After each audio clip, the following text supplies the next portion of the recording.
جی بسم اللہ الرحمن الرحیم الحمدللہ رب العالمین والعاقبۃ للمتقین والصلاة والسلام علی سید الانبیاء والمرسلین اما بعد فاعوذ باللہ من الشیطان الرجیم بسم اللہ الرحمن الرحیم رب یسر ولا تؤثر وتمم بالخیر وبک نستعین۔ انشاءاللہ العزیز اللہ کے فضل و کرم سے آج عقائد اسلامیہ کی کلاس کا ہم جو ہے نا وہ آغاز کرنے لگے ہیں۔ عقائد اسلامیہ، سب سے پہلے تو یہ دیکھنا ہے کہ آیا اس چیز کی ضرورت بھی ہے کہ نہیں ضرورت ہے، اس کلاس کے اندر پڑھنے سے ہمیں کیا فائدہ ہوگا، اور اگر اس کو نہیں پڑھتے تو کیا نقصان ہمیں ہوگا۔ سب سے پہلے تو اس چیز کو دیکھنا ہے۔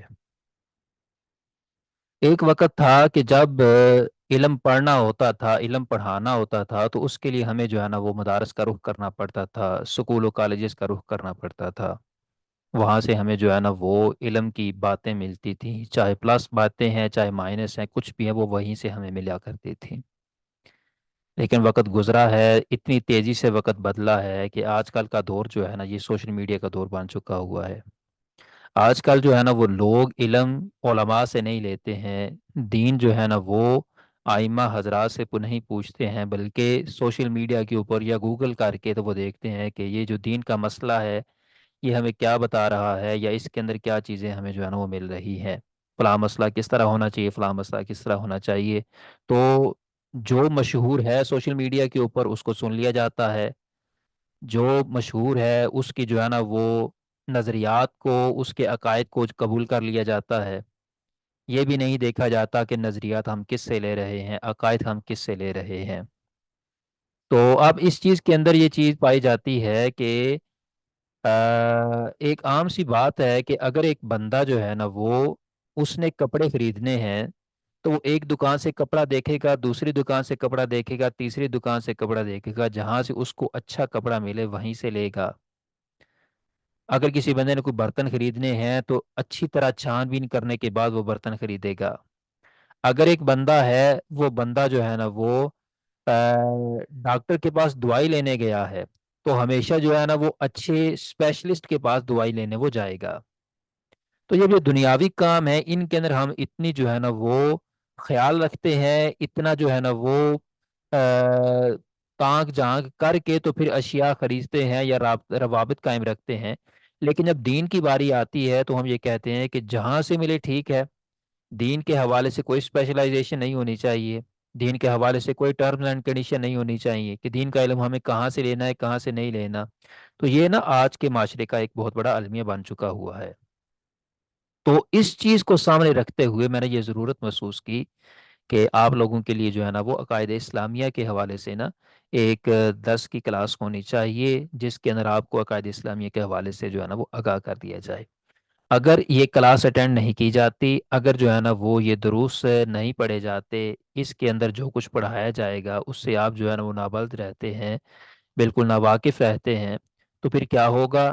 پھر یہی ہوگا کہ آپ میڈیکل سٹور کے اندر جائیں گے، جا کر اس کو بولیں گے کہ بھائی جان فلاں دوائی جو ہے نا وہ مجھے دے دو۔ اب آپ کو بھی نہیں پتا کہ وہ دوائی ٹھیک ہے کہ نہیں ٹھیک، اور جو ہے نا وہ دوسرا ایک میڈیکل اسپیشلسٹ جو ہوتا ہے اس کی جو ہے نا وہ پریسکرپشن ہوتی ہے وہ بھی آپ کے پاس نہیں موجود، تو الٹیمیٹلی آپ کیا کریں گے؟ اپنا نقصان کر بیٹھیں گے۔ تو اسی لیے ڈاکٹر کے پاس اس طرح جانا ضروری ہے کہ ڈاکٹر جو آپ کو پریسکرائب میڈیسنس کرے آپ وہی میڈیکل سٹور سے جا کے لیں گے، تو پھر آپ کی دوائی جو ہے نا وہ اس کے اوپر وہ اثر انداز ہوگی۔ سیم لائک اسی طرح عقیدے کے حوالے سے یا جو دین کا علم آپ نے حاصل کرنا ہے اس کے حوالے سے بھی آپ کو یہ دیکھنا چاہیے، کسی جو ہے نا وہ علم دین کے اسپیشلسٹ کے پاس آپ کو جانا چاہیے کہ جو آپ کو جو ہے نا وہ علم دین کے حوالے سے جو ہے نا وہ انتہائی گہرائی کے اندر جا کر دیکھ کے تو عمیق چیزیں جو ہے نا وہ آپ کے سامنے لے کے آئے۔ تو اب اس کلاس کے اندر الحمدللہ ثم الحمدللہ قرآن و سنت کی روشنی کے اندر جو عقائد اسلامی ہے وہ آپ کو بتائے جائیں گے۔ آج کل عقائد کے حوالے سے بہت زیادہ جو ہے نا وہ ابحاث چل پڑی ہیں سوشل میڈیا کے اوپر۔ ایک تو کچھ اندرونی ابحاث ہے، کچھ بیرونی ابحاث ہے۔ اندرونی ابحاث کون کون سی ہیں؟ اس کے اندر آ جاتا ہے جی کہ جو ہے نا وہ ایک مسلم ہی دوسرے مسلم جو ہے نا وہ گروہ کے نظریات کے اوپر، اس کے عقائد کے اوپر جو ہے نا وہ انگلی اٹھا رہا ہے۔ چلیں یہ تو کسی حد تک جو ہے نا وہ کہہ سکتے ہیں کہ جو ہے نا وہ قابل برداشت ہے۔ لیکن اب کیا ہو رہا ہے کہ اب سوشل میڈیا کے اوپر ایسے بھی لوگ آپ کو ملیں گے کہ جو داہریے ہیں، جو ملحد ہیں، جو خدا کو ہی نہیں مانتے ہیں، وہ آپ کے اللہ کے اوپر بھی اعتراض کر رہے ہیں، آپ کے قرآن کے اوپر اعتراض کر رہے ہیں، آپ کے نبی پاک صلی اللہ تعالی وسلم اس کے اوپر اعتراض کر رہے ہیں، اور اردو لینگویج کے اندر ہے، اردو زبان کے اندر ہے، پاکستانی ہے وہ اگر کوئی بندہ ان کو سنے اور اس کے پاس دین کا علم نہیں ہے، وہ صرف سوشل میڈیا کو اسکرول کرتا رہتا ہے، تو وہ سننے کے بعد اس ڈاؤٹ کے اندر آ جائے گا کہ پتہ نہیں اللہ ہے کہ نہیں ہے۔ وہ اس شک کے اندر وہ مبتلا ہو جائے گا، پتہ نہیں نبی پاک صلی اللہ تعالی علیہ وسلم واقعی اللہ کے نبی ہیں یا انہوں نے الیاذ باللہ اپنی طرف سے کوئی جو ہے نا وہ بات بنائی ہوئی ہے۔ یہ ڈاؤٹ ہونا شروع ہو جائے گا کہ واقعی قرآن اللہ کی کتاب ہے یا مصطفیٰ جان رحمت صلی اللہ علیہ وسلم نے الیاذ باللہ اپنے ہاتھوں سے اس کو جو ہے نا وہ تحریر کیا ہوا ہے۔ یہ اس کے علاوہ اور بھی کافی سارے اعتراضات ہیں کہ جو آج کل کے ملحد، کہ جو ایتھیسٹ ہیں، جو آج کل جو ہے نا وہ لادینیت اس قدر جو ہے نا وہ سوشل میڈیا کے اوپر پھیلی ہوئی ہے کہ اگر آپ سوشل میڈیا کو استعمال کرتے ہیں تو بڑی مشکل سے آپ کا بچ پانا ممکن ہوتا ہے۔ تو انشاءاللہ العزیز اس کورس کے اندر نا آپ کو فلی ایکوپڈ کیا جائے گا، آپ کو ہر حوالے سے بتایا جائے گا، تاکہ اگر کہیں پہ سوشل میڈیا کو استعمال کرتے ہوئے یا کوئی بات کرتے ہوئے آپ کے سامنے کوئی ایک ایسی بات آتی ہے کہ جو آپ نے اس سے پہلے نہیں سنی ہوئی، تو اس کے بعد آپ کا ریئیکشن جو ہے نا وہ بڑا خطرناک ہو سکتا ہے۔ لیکن اگر اس کورس کے اندر پہلے ہی آپ کو بتا دیا گیا کہ اس طرح کے اعتراضات ہو رہے ہیں قرآن کے اوپر، خدا کی توحید کے اوپر، اس طرح کے اعتراضات ہو رہے ہیں مصطفیٰ جان رحمت صلی اللہ تعالی علیہ وسلم آپ کی ذات پاک کے اوپر، یہ اعتراضات ہیں، ان اعتراضات کی حقیقت کیا ہے اور اسلام اصل میں کیا ہے، یہ چیز آپ کو پہلے پتا ہوگی تو آپ آن دی اسپاٹ اس کا جواب بھی دے پائیں گے۔ اگر جواب نہ بھی دینا ہوا ایٹ لیسٹ آپ کا عقیدہ اپنا محفوظ رہے گا۔ تو عقائد کی حفاظت کے لیے یہ درس جو ہے نا وہ انشاءاللہ العزیز آپ کے لیے بڑا فروٹفل ثابت ہونے جا رہا ہے۔ دوسرے نمبر کے اوپر بات یہ ہے کہ عقیدہ بچانا کیوں ضروری ہے۔ مختصر کرتا ہوں بات کو، عقیدہ ایک مٹیریل ہوتا ہے، ایک مٹیریل سے عمارت بنتی ہے۔ آپ کا مٹیریل جتنا عمدہ ہوگا، آپ کا سیمنٹ جتنا عمدہ ہوگا، آپ کا سریہ جتنا عمدہ ہوگا، آپ کی عمارت اتنی ہی مضبوط بنے گی۔ اگر مٹیریل ناقص ہے، عمارت کسی بھی وقت گر سکتی ہے۔ عقیدہ ایک مٹیریل کی بنیاد ایک مٹیریل ہوتا ہے، عقیدہ ایک خام مال ہوتا ہے۔ اگر خام مال آپ کا جو ہے نا وہ ناقص ہے تو اس کے اوپر آپ جتنے ہی خوبصورت بلڈنگ کیوں نہ بنا لے، وہ کسی بھی وقت گر جائے گی، اس کا کوئی جو ہے نا وہ پرسان حال نہیں ہوگا۔ تو اس لیے عقیدہ جو ہے نا وہ بچانا بہت ضروری ہے، نمبر ایک۔ اور نمبر دو، آج کل جس طرح کے حملے ہمارے عقائد کے اوپر ہو رہے ہیں، اپنوں کی طرف سے بھی اور غیروں کی طرف سے بھی، ان سے آگہی حاصل کرنا آپ کا بہت ضروری ہے۔ تو آج کا لیسن جو ہے نا وہ تھوڑا سا جو ہے نا وہ شارٹ کریں گے، ہم اس کو لمبا نہیں کریں گے۔ اس کے اندر جو ٹرمینالوجیز ہے مختلف قسم کی، جو آگے ہمیں جو ہے نا وہ پیش آئیں گی، تو اس کے حوالے سے آج تھوڑا سا تعارفی جو ہے نا وہ لیکچر آپ کی خدمت میں پیش کرنا چاہوں گا۔ میں نے لفظ بولا ہے عقیدہ۔ عقیدہ سے پہلے ہم چلتے ہیں ایمان کے اوپر۔ ایک ایمان ہے، ایک اسلام ہے۔ ایمان لانے والے کو مومن کہتے ہیں، اسلام لانے والے کو مسلم کہتے ہیں۔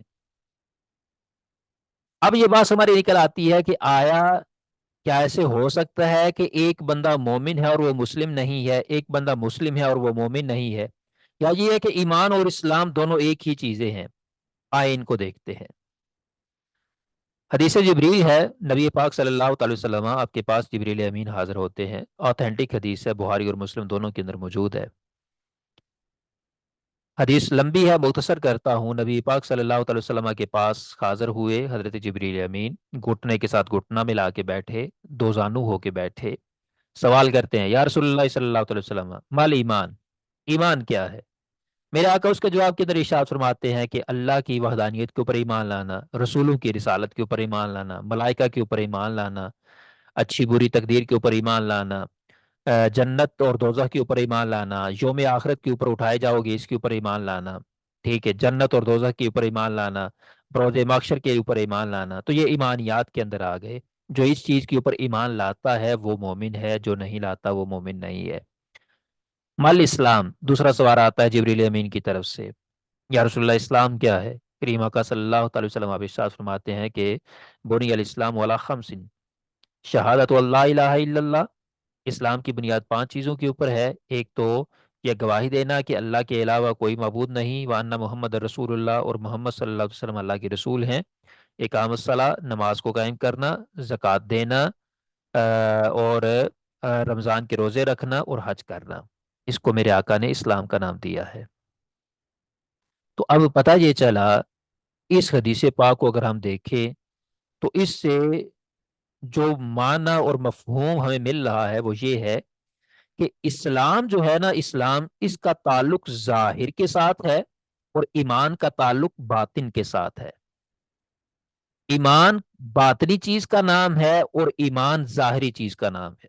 جو ظاہر ہے اس کو ریگولیٹ کرنے کے لیے اسلام آیا ہے، اور جو باطن ہے اس کو ریگولیٹ کرنے کے لیے ایمان آیا ہے۔ قرآن مجید کی کئی آیات مبارکہ ہیں کہ جن کے اندر جو ہے نا وہ اللہ رب العالمین یہ ارشاد فرما رہا ہے کہ تم یہ نہ کہو کہ ہم ایمان لائے، بلکہ تم یہ کہو کہ ہم اسلام لائے۔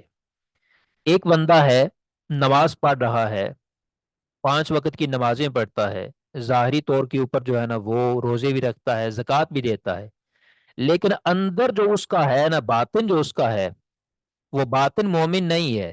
دل سے اللہ کو تسلیم نہیں کرتا، اللہ کے نبی کو تسلیم نہیں کرتا، تو ہم اس کو مومن نہیں بولیں گے، ہم اس کو منافق بولیں گے۔ ظاہری طور پر تو وہ بالکل سارے اعمال ٹھیک کر رہا ہے، اور اگر فتویٰ کے اعتبار سے جائے تو اس کے اوپر کفر کا فتویٰ بھی ہم نہیں لگا سکتے، کیونکہ جو فتویٰ جو ہے نا وہ ظاہر کے اوپر ہوتا ہے۔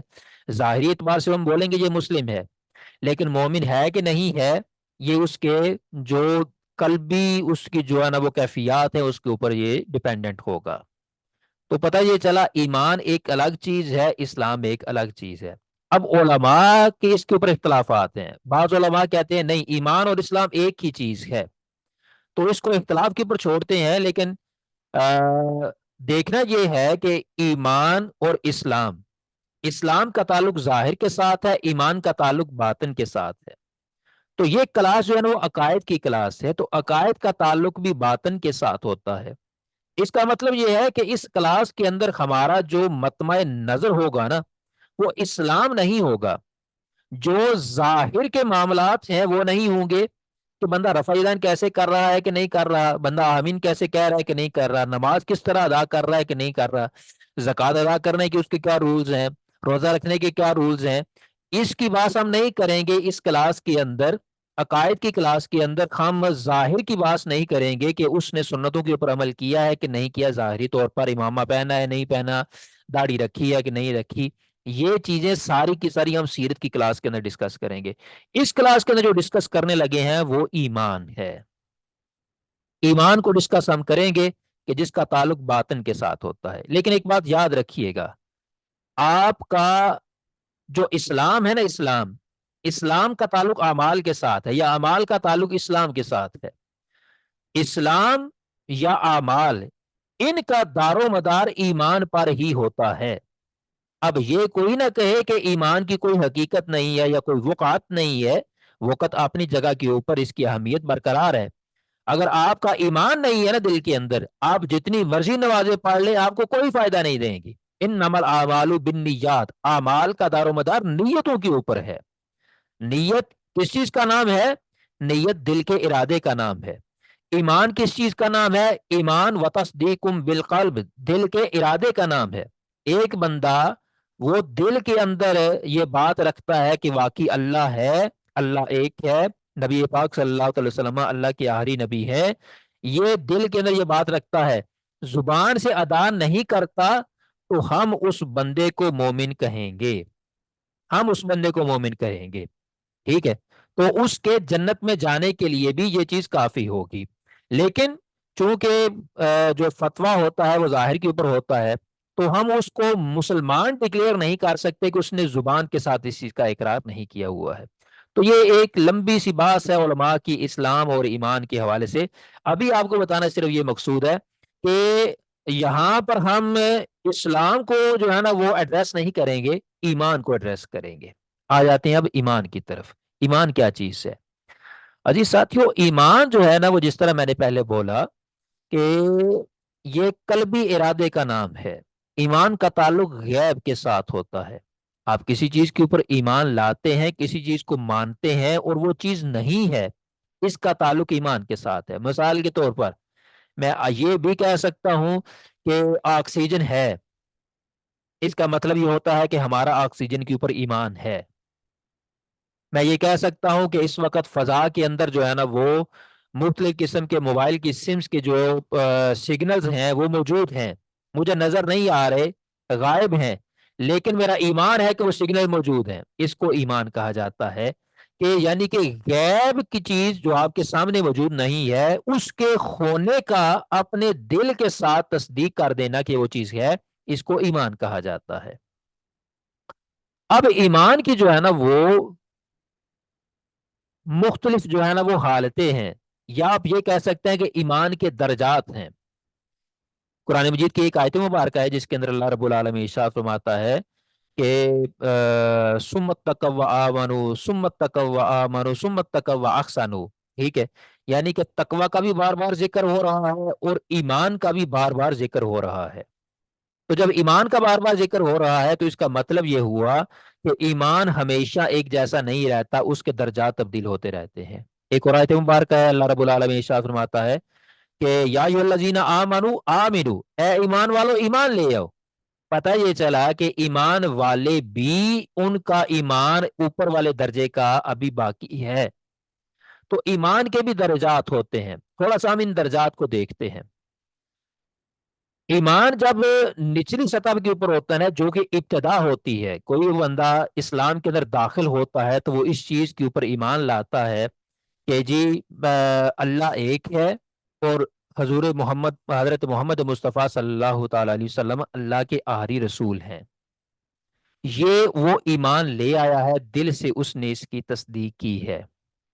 اب اس کا یہ ایمان لانا ابھی پختہ نہیں ہوا۔ اب کیا ہوتا ہے کہ اب اس کا ایمان تھوڑا سا گریجولی جو ہے نا وہ ترقی کرتا ہے۔ جب ایمان ترقی کرتا ہے، مختلف قسم کے جو ہے نا وہ چیزیں دیکھتا ہے، قرآن پڑھتا ہے، احادیث پڑھتا ہے، تو اب اس کا ایمان ترقی کر کے یقین کے زمرے کے اندر چلا جاتا ہے۔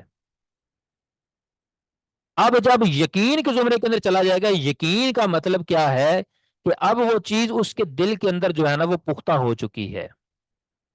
اب جب وہ یقین کے زمرے کے اندر آئے گا نا تو اسی یقین کو عقیدہ بولیں گے۔ اسی یقین کو عقیدہ عقیدہ کہتے ہیں کہ دل کے اندر گرا لگا لینے کو، کہ ایک چیز ہے اس کو آپ نے دل سے تسلیم کیا۔ اب وہ جو آپ نے تسلیم کیا ہے وہ تسلیم کرنا آپ کا عارضی ہے، آپ کو ابھی اس کے اوپر جو ہے نا وہ مکمل گرپ حاصل نہیں ہوئی۔ کرتے کرتے کرتے کرتے ایک لمحہ ایسے آتا ہے کہ جو جس چیز کو آپ نے دل سے تسلیم کیا تھا نا، آپ کہتے ہیں کہ واقعی جو میں نے تسلیم کیا تھا واقعی وہ ایسے ہے۔ اب یہ جو آپ نے کہا کہ واقعی ایسے ہے، اب یہ یقین ہو گیا ہے، ایمان یقین بن گیا۔ جب ایمان یقین بن جاتا ہے تو اسی کو عقیدہ کہا جاتا ہے۔ ٹھیک ہو گیا؟ اچھا، اب عقیدہ ہے یا یقین ہے، اس یقین کی بھی مختلف حالتیں ہوتی ہیں۔ ایک ہوتا ہے علم الیقین، ایک ہوتا ہے عین الیقین، ایک ہوتا ہے حق الیقین۔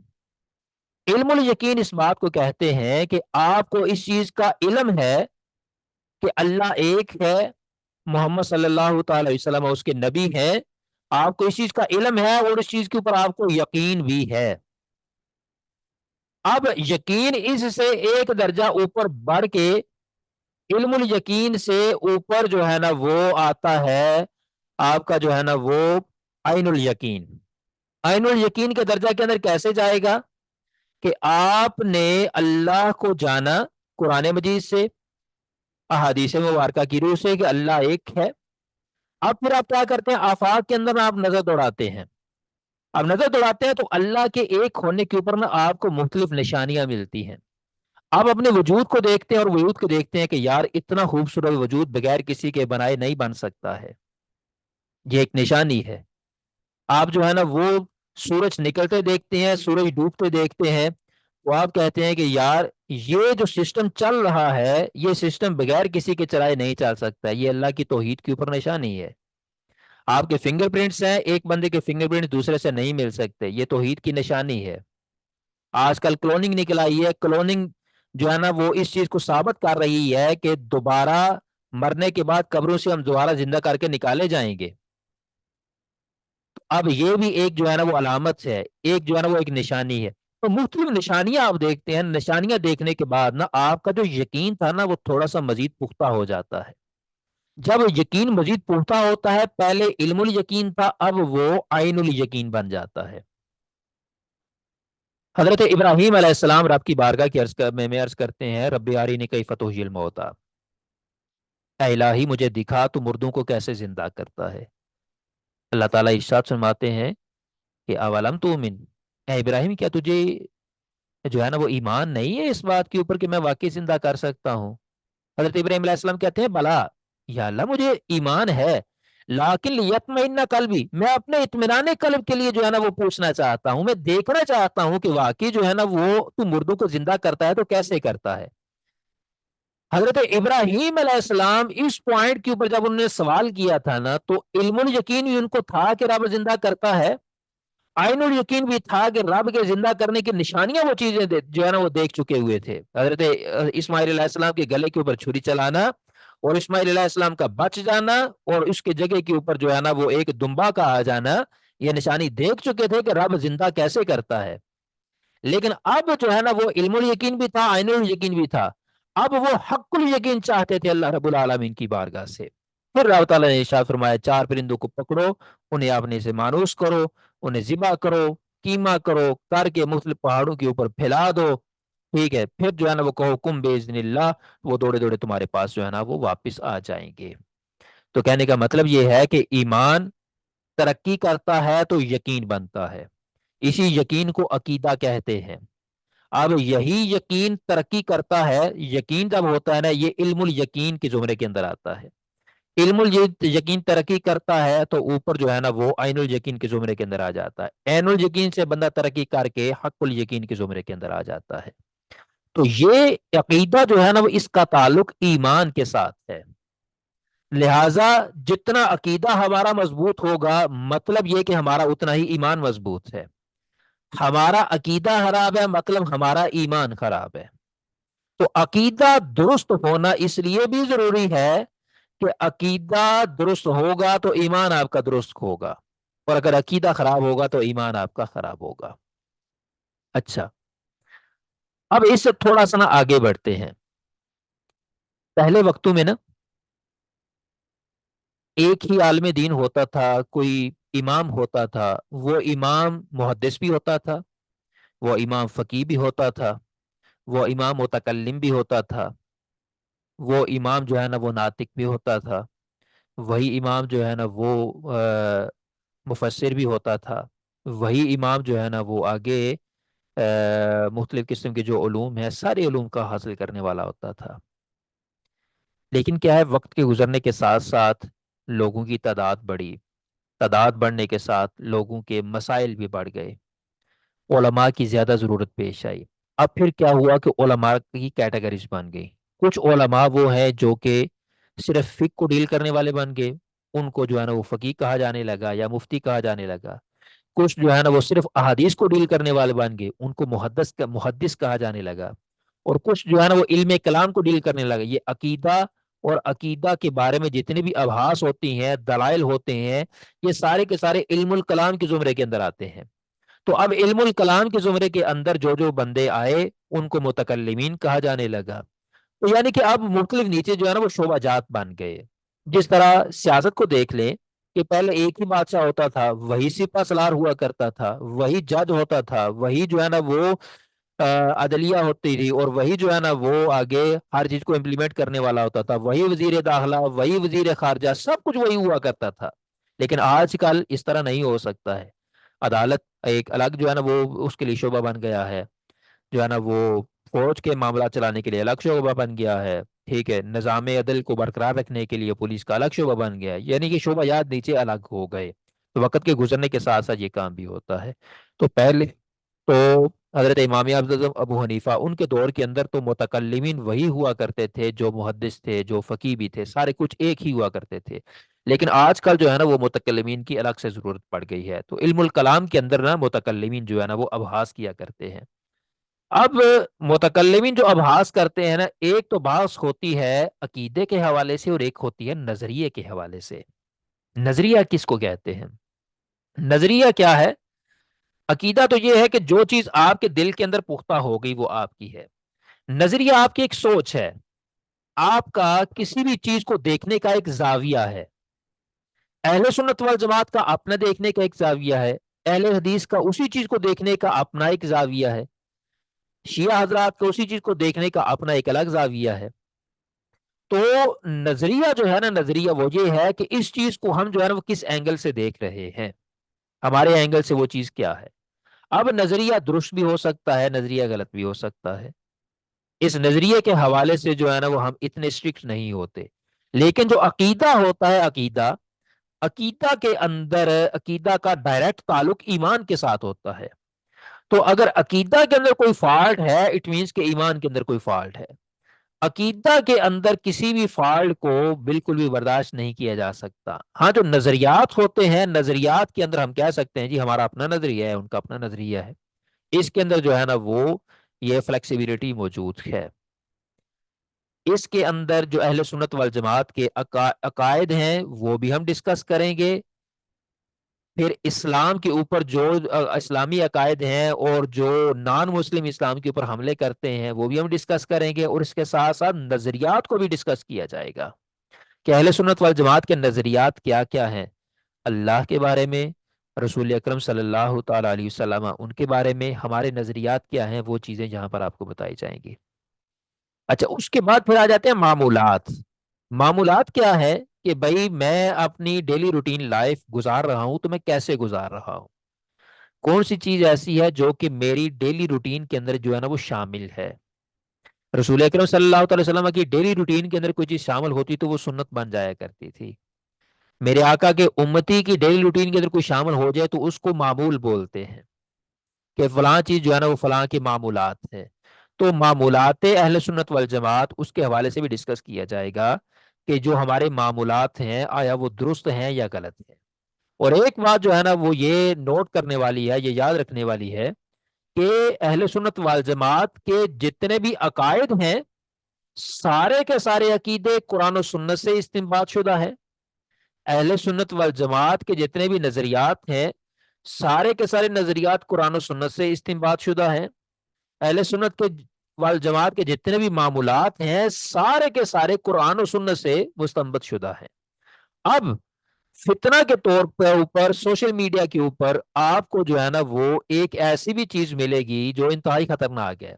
وہ کیا ہے کہ اہل سنت والجماعت جب کسی مسئلے کے بارے میں دیکھتے ہیں یا پوچھتے ہیں یا اس کے حوالے سے کوئی ڈسکس کرتے ہیں نا تو سب سے پہلے وہ قرآن سے جو ہے نا وہ اس کی جواب تلاش کرنے کی کوشش کرتے ہیں. اگر ایک سوال آیا، سوال کا جواب انہیں قرآن پاک سے نہیں ملا، اس کے بعد وہ حدیث کی طرف آتے ہیں. حدیث کے اندر بھی پھر جواب نہیں ملا، پھر اس کے بعد اجماع کی طرف آتے ہیں کہ اجماع کیا ہے. اجماع کے اندر بھی جواب نہیں ملا، پھر اس کے بعد وہ قیاس کرتے ہیں.